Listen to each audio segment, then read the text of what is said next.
agar supaya segera melakukan penyelidikan terhadap keluarga Mulyono.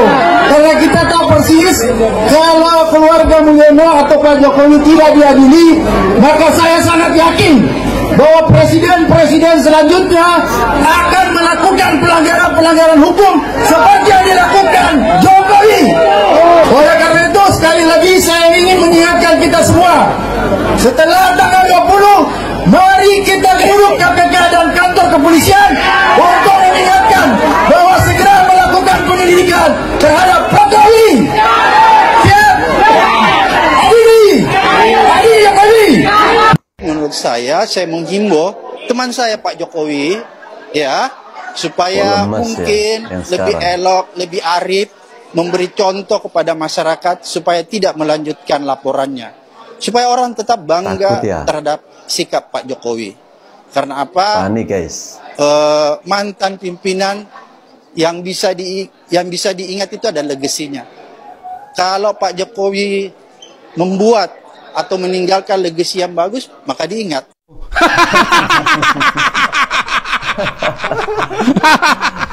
Kemarin nantangin, adili Jokowi, penjarakan Jokowi, ya. Giliran dilaporin sama Pak Jokowi, ya.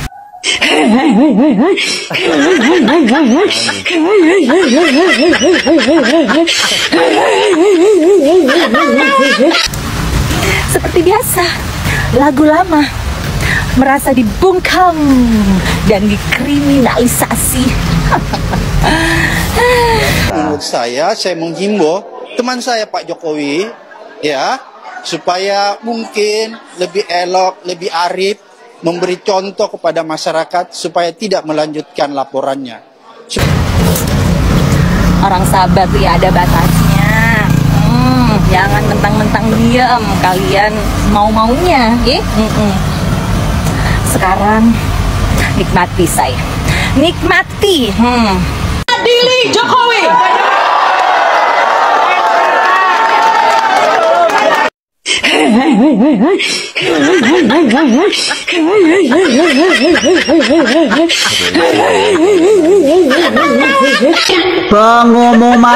Pengumuman diberitahukan kepada seluruh tukang gosip, besok ada rapat pembagian bibir baru.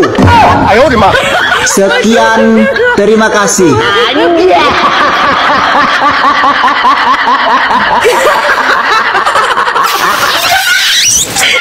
Assalamualaikum warahmatullahi wabarakatuh. Di sini selamat siang.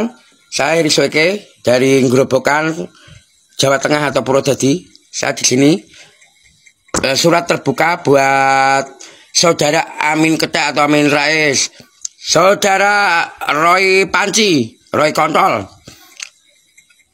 Resmond Sianipar, Egi Sujana, Dokter Tipa Ali Itil Matematika iku. Saya menantang Anda untuk debat adu argumen di suatu tempat. Saya pengen membuktikan kualitas Anda sebagai lulusan UGM. Saya tantang, saya seorang Heri Sweke, rakyat jelata yang sudah bosan jenuh dengan kata-kata Anda yang kamu sebarkan di media sosial dengan berita-berita hoax itu. Saya Heri Sweke menantang Anda debat adu argumen. Mantap. Dalam memilah wacana.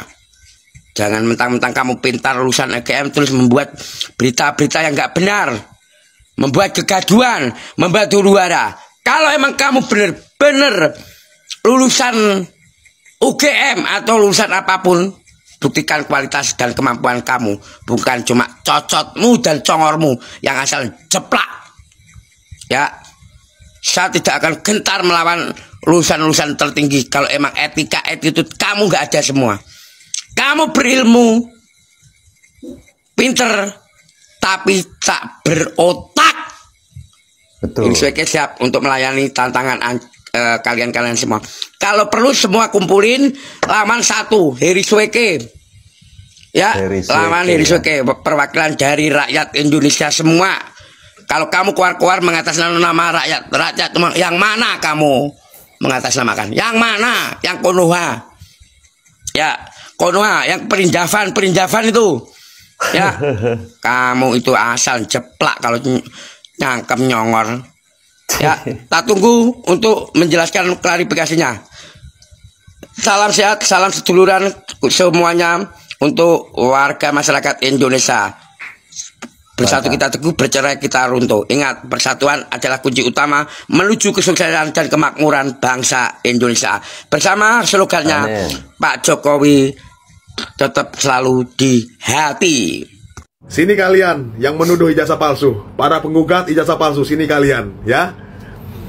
Ini mantan ketua komisi KPU Ilham Saputra mengatakan bahwa ijazah Pak Jokowi sudah diverifikasi ke UGM pada saat beliau mendaftarkan diri sebagai calon presiden di 2014 dan 2019.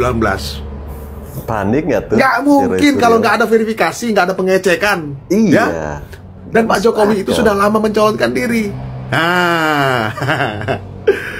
Dan itu sah, tidak bisa diganggu-gugat. Bersiaplah kalian ya. Pak Jokowi hari ini kita lihat secara bersama-sama di media sudah turun tangan melaporkan kasus itu kepada Polda Metro Jaya. Tidak ada jalan mundur ya. Kita akan melihat bahwa orang-orang itu akan masuk ke dalam jeruji besi. Ya? Pasti. Ketua KPU sudah memastikan dan itu sudah sah. Ya, memastikan ke UGM. Selesai sebenarnya. Don. Nanti juga mereka nggak percaya. Ya kan? Agak lain. Jadi apa lagi? Ya, tapi biasanya kalau orang membenci nggak bakal percaya mereka. Iya. Mereka kan pakai hati, bukan pakai ini, pakai kepala, pakai otak.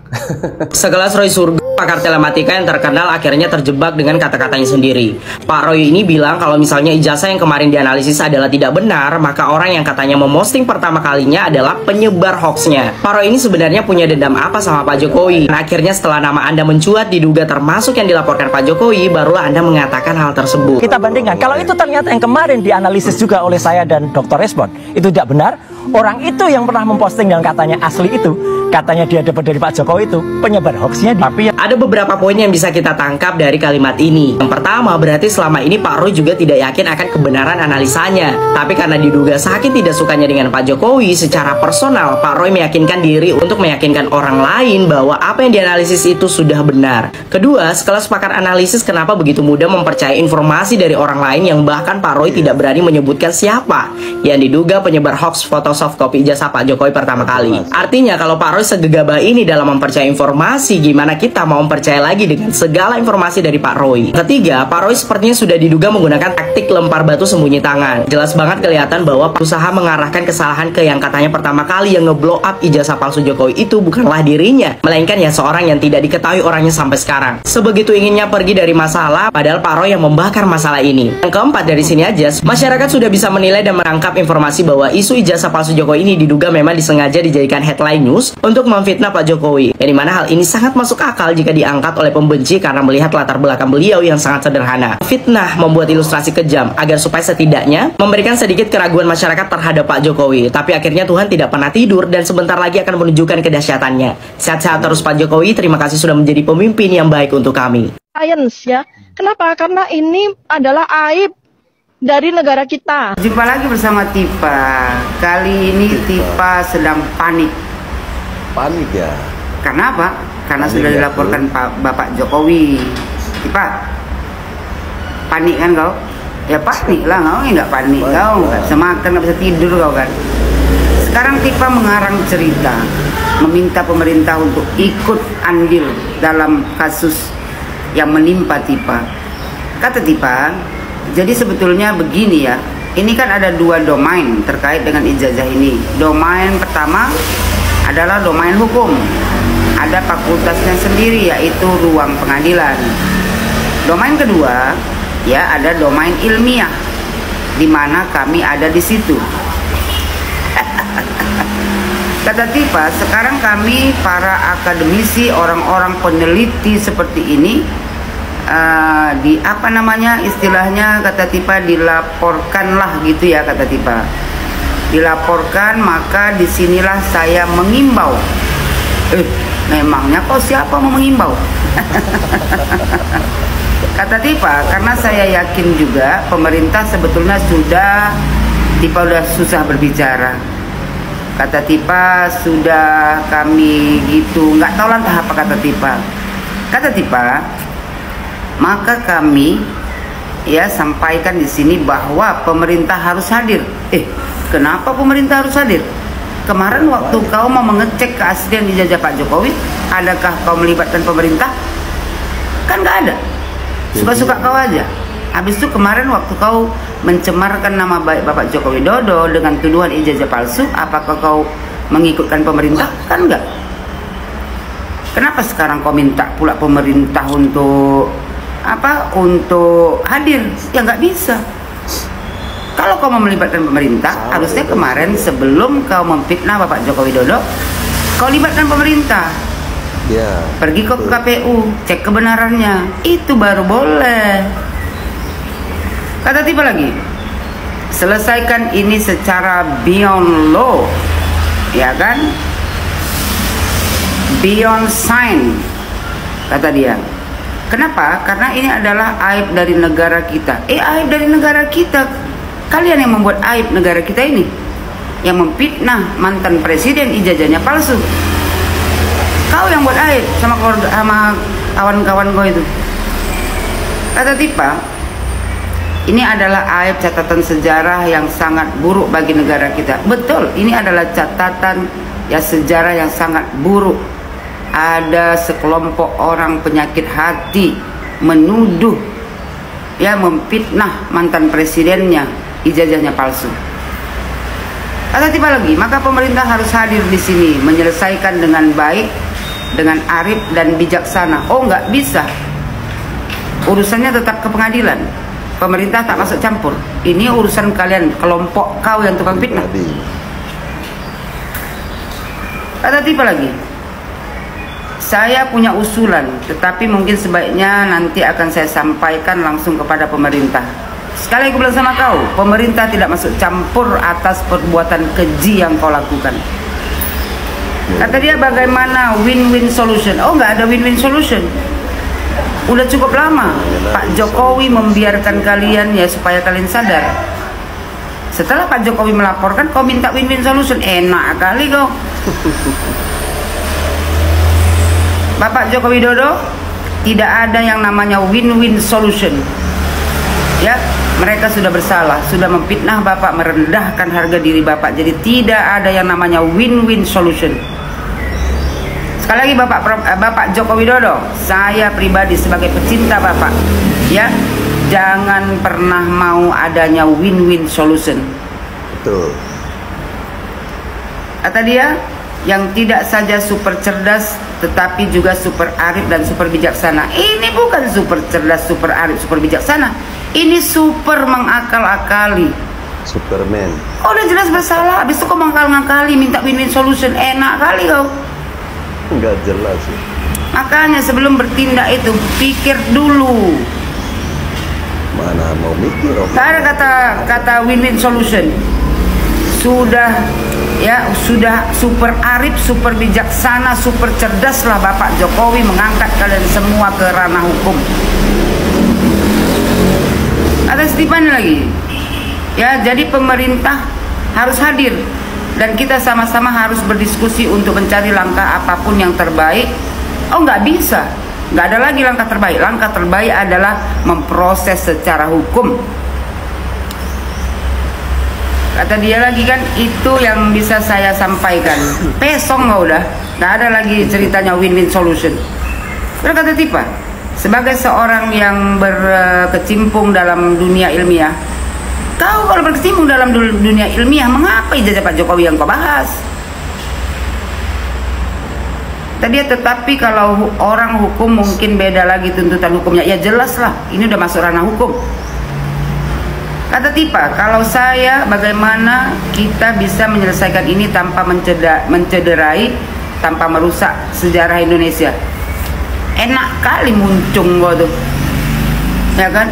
Menyelesaikan tanpa mencederai. Habis kau yang mencederai Bapak Joko Widodo, merendahkan harga dirinya, bahkan keluarganya. Itu akan diingat anak cucunya. Ada sekelompok orang ya, yang memfitnah Bapak Joko Widodo, ijazahnya palsu. Udahlah Tipa, kau jalani aja lah hukuman. Terus kata Tipa lagi, karena apa yang sudah terjadi sudah tidak bisa dihapus lagi. Jelaslah tidak bisa dihapus lagi. Lanjut ke ranah hukum. Bapak Joko Widodo sekalipun jangan pernah mundur. Tidak ada kata maaf Pak Jokowi. Kata Tipa, kalau kemudian kriminalisasi dilakukan terus-menerus kepada para ilmuwan. Ilmuwan dari mana kau? Dari Hongkong. Kriminalisasi apa? Sadar diri kau Tipa. Kau memfitnah Pak Jokowi, merendahkannya. Kau bilang pula kau dikriminalisasi. Joko Widodo lah yang sebenarnya dikriminalisasi oleh kalian semua.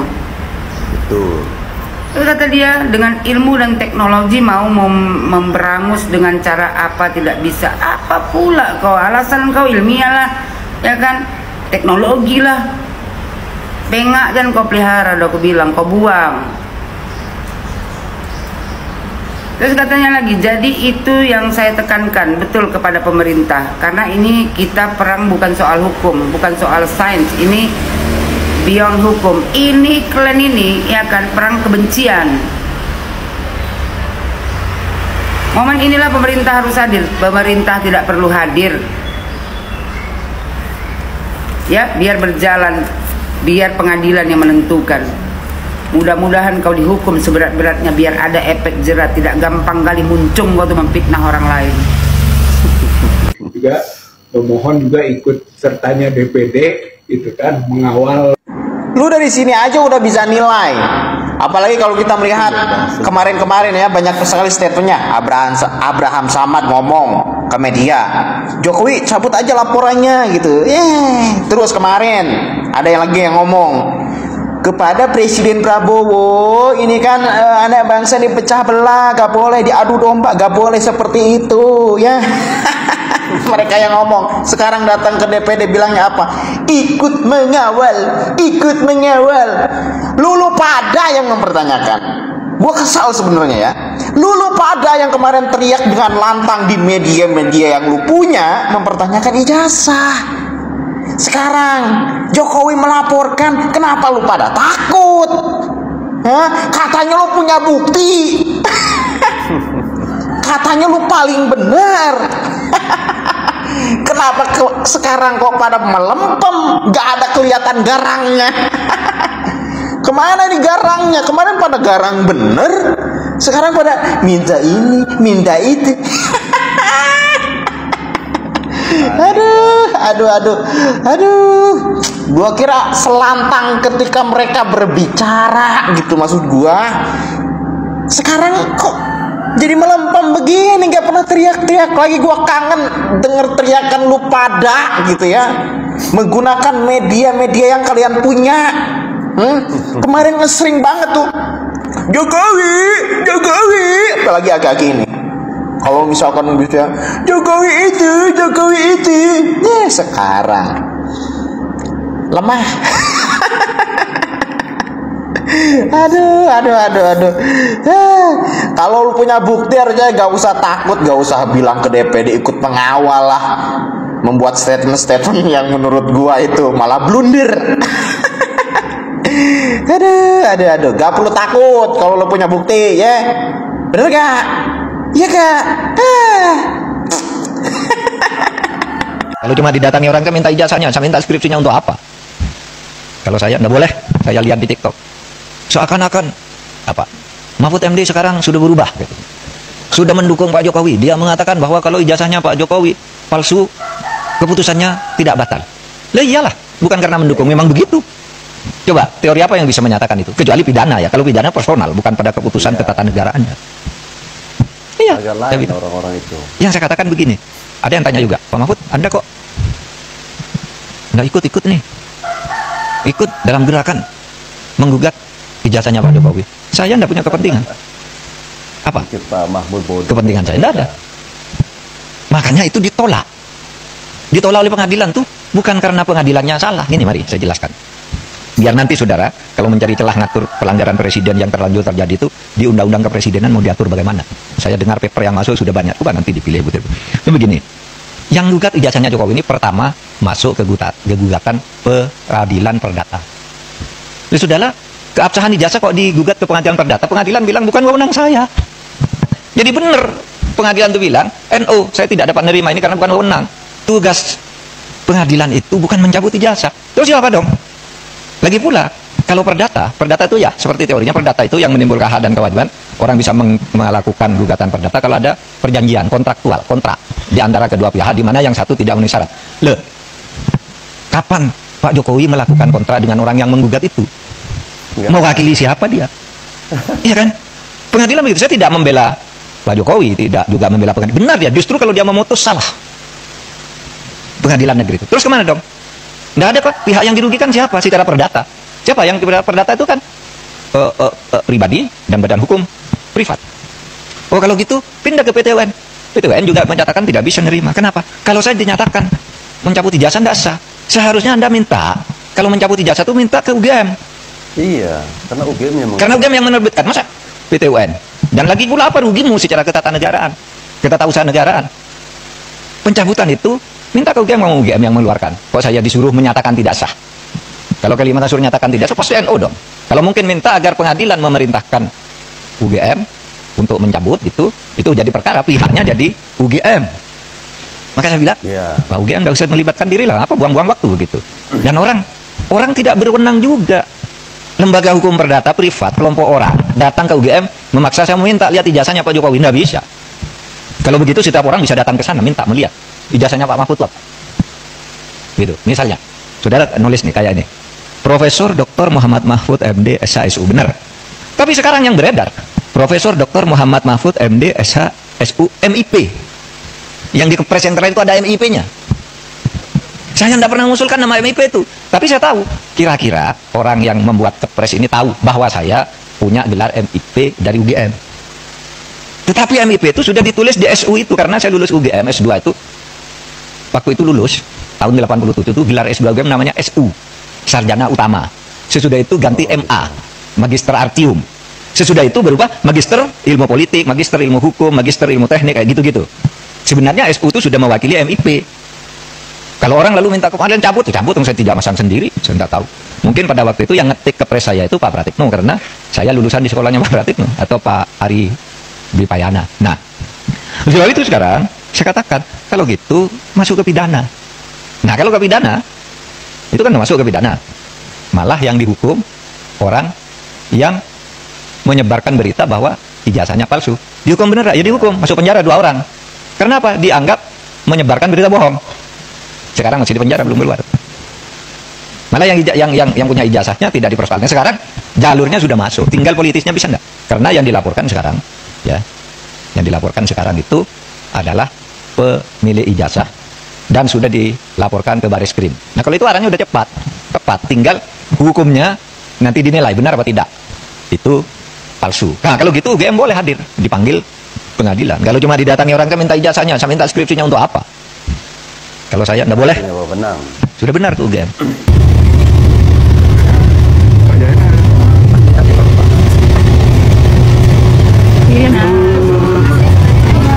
Sehat Pak.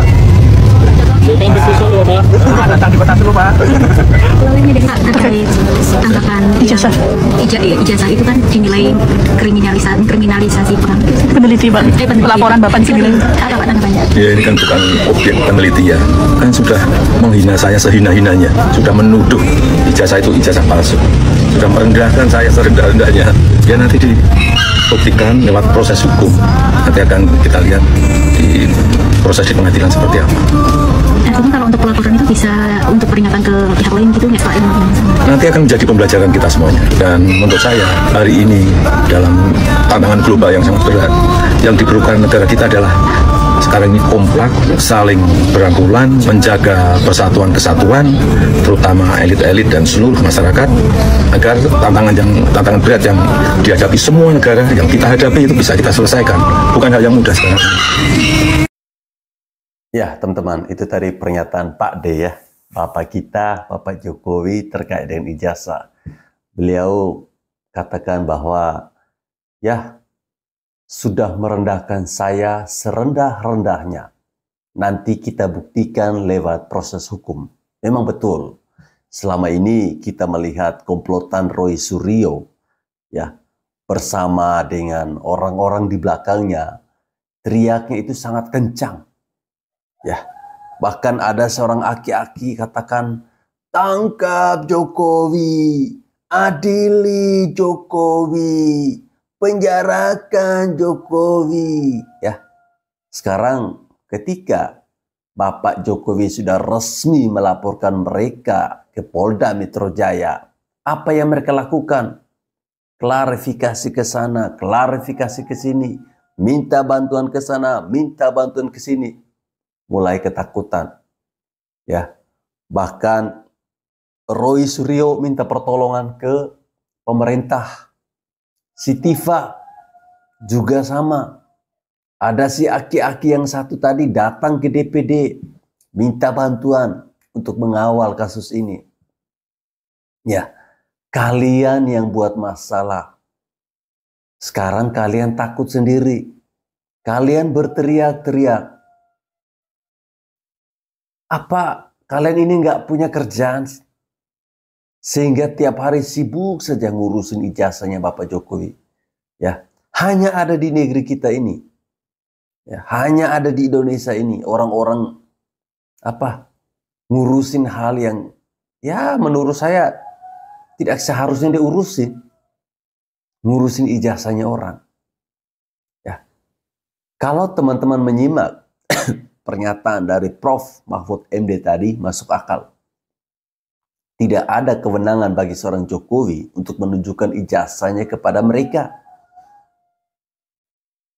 Kemudian tidak ada juga hak kewenangan bagi Roy Suryo untuk datang mengecek ijazahnya Bapak Jokowi ke UGM. Ya. Dan yang terpenting ya, kalau tadi kita melihat bahwa ada pernyataan dari orang-orang KPU bahwa ijazahnya Bapak Jokowi itu sudah diverifikasi ke UGM dan itu benar adanya. Dan bahkan kampus UGM sendiri juga mengatakan bahwa ijazah yang ada di Pak Jokowi itu asli. Ya, berbicara tentang ijazah tidak mesti ke pengadilan seperti yang disampaikan oleh Prof. Mahfud.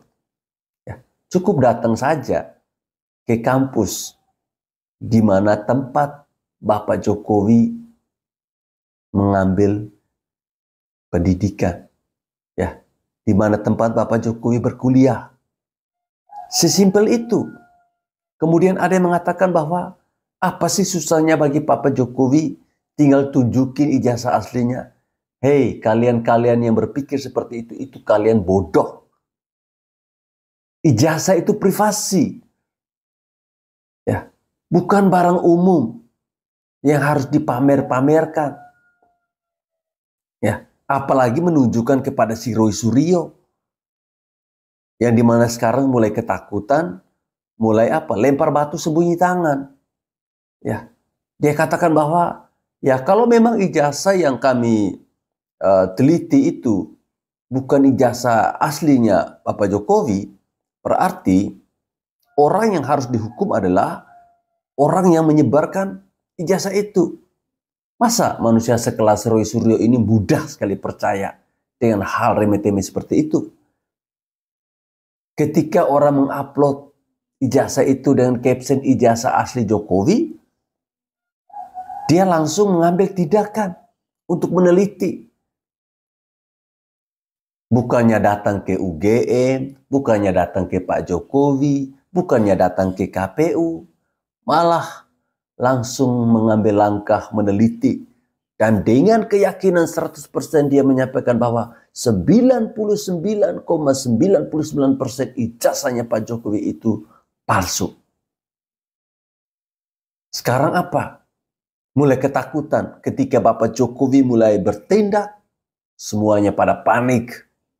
Abraham Samad yang dulunya teriak-teriak adili Jokowi, tangkap Jokowi. Sekarang apa? Mewek-mewek. Tidak seharusnya seorang mantan presiden melaporkan rakyatnya. Begitupun Roy Suryo. Ya, si yang punya Fufu Fafa. Ya, orang-orang ini menurut saya agak aneh. Sekali lagi saya katakan agak aneh, agak lain, kurang kerjaan. Ya, kurang kerjaan. Roy Suryo ini lupa apa? Gara-gara stupa. Dia masuk jeruji besi. Kemudian ketika dipanggil oleh polisi, keluar langsung menggunakan tongkat di lehernya. Pura-pura sakit. Ya, lupa. Waktu itu juga kau bilang, ini bukan saya hanya meneruskan. Apa bedanya sama ijazah palsunya yang kamu tuduhkan pada seorang mantan presiden kita, Bapak Jokowi?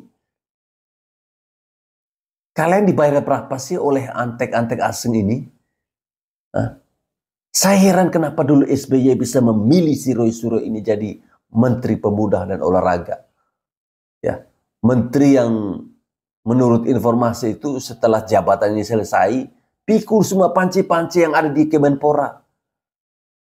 Nggak tahu malu banget sih. Harusnya yang diselidiki oleh Roy Suryo itu adalah panci-panci yang kau bawa dari Kemenpora itu. Itu benar asli apa enggak? Itu bukan ijazahnya Pak Jokowi. Ya. Jadi jangan salahkan Bapak Jokowi. Kalau sekarang beliau melaporkan kalian ke Polda Metro Jaya. Karena batas kesabaran Bapak Jokowi itu sudah berakhir. Beliau sampaikan kalau dulu masih jadi presiden, ya dia masih pikir 7 kali lipat ya. Tapi sekarang dia sudah menjadi seorang rakyat biasa. Ya. Karena ini sudah berulang mereka lakukan. Ya. Sudah merendahkan seorang Jokowi. Merendahkan bahkan serendah-rendahnya. Jadi layak, wajar Bapak Jokowi melaporkan mereka agar bisa dibuktikan lewat proses hukum.